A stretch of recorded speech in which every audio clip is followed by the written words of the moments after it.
Okay, I just want to add to that video that I made earlier about the meth head that was arrested at Tim Horton on the Sunday.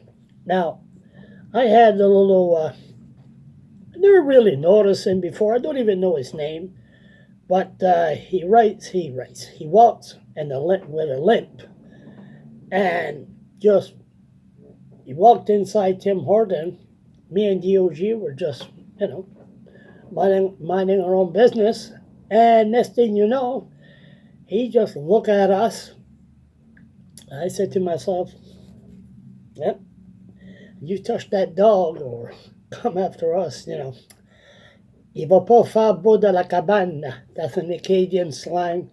Ask a fellow frog what it means. Anyway, focus. So this morning, this guy, we arrived at Tim Horton around noon, and this guy was still out there and staring at us like, if it looks good, kill. I said, oh, not him again. But he was on the sidewalk facing the door and bumming everybody that was coming out. And I guess the cops were called because he caused a disturbance inside this morning. He threw cops around screaming and hollering because he could do that.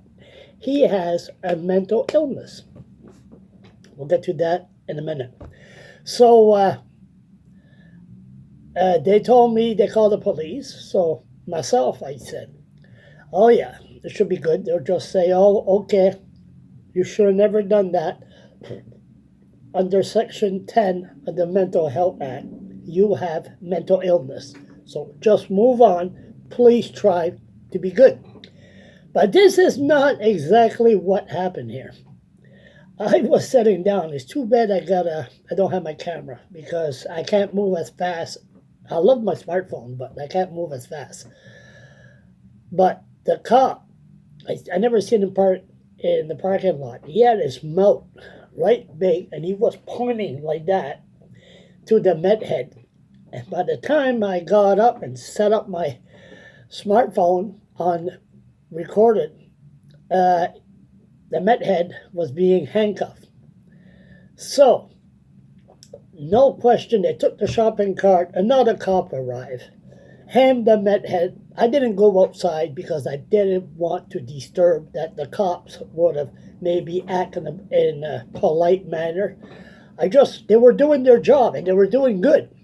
If they were never done good, just go like this and talk and, rub his arm and say, you shouldn't do that.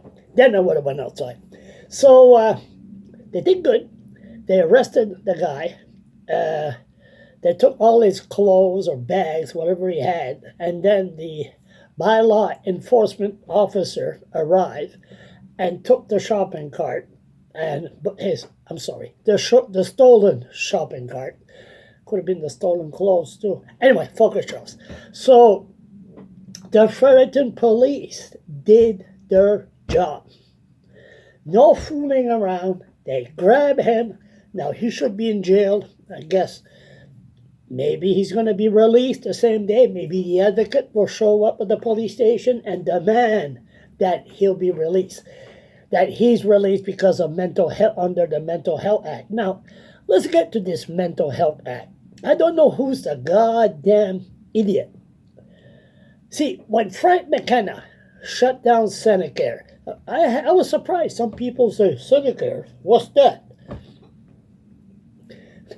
Go under Google, write Centracare. I worked for the Irving when they put that down, and it was quite a building. I went inside before they tore it down. It was quite a tour. I remember the steel door shut, and I said to myself, "Oh Jesus Christ!" I thought I was gonna. They were starting to put her down. They would have found a dead Charles LeBlanc inside. Okay, focus. Senecare was shut down. People were concerned there were going to be people screaming on the street. So what they did, they set up this Mental Health Act and they added Section 10. If you're screaming on the street, you cannot be touched under the Mental Health Act, Section 10. Comprenez? And somebody put meth heads. People high on meth, they're screaming like Brock.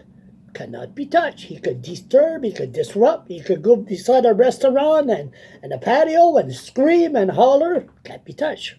But from what I seen this morning, I think they have no choice. They got to do something because some people blame, it's the federal government. No. Here in New Brunswick, it's different. But maybe they add the federal government. But there's no communication between the advocates and people like me that's against what's going on. They don't look at that so-called doctor, Sarah Davison.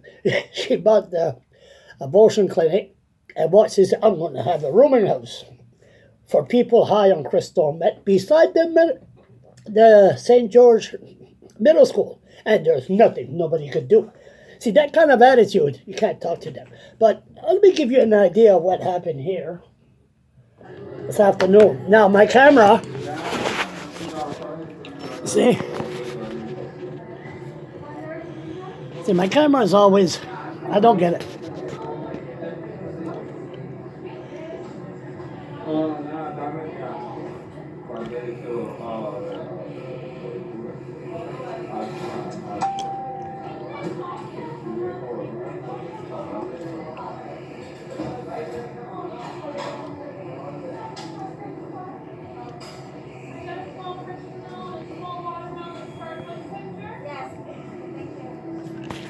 Oh, we work like this? Anyway.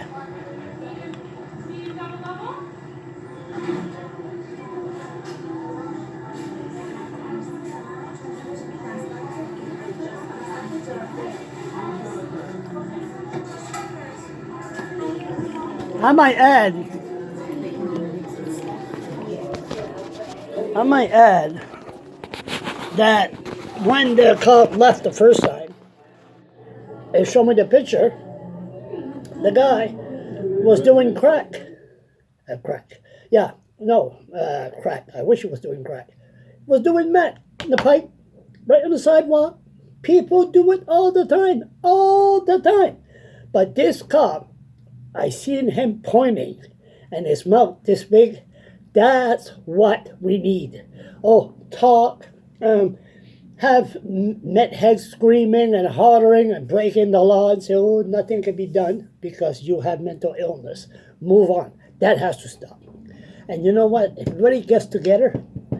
I know, see, that's what got guys like Robbie McDonald and Brock running around and going inside places they're not supposed to be, and that they cannot be touched.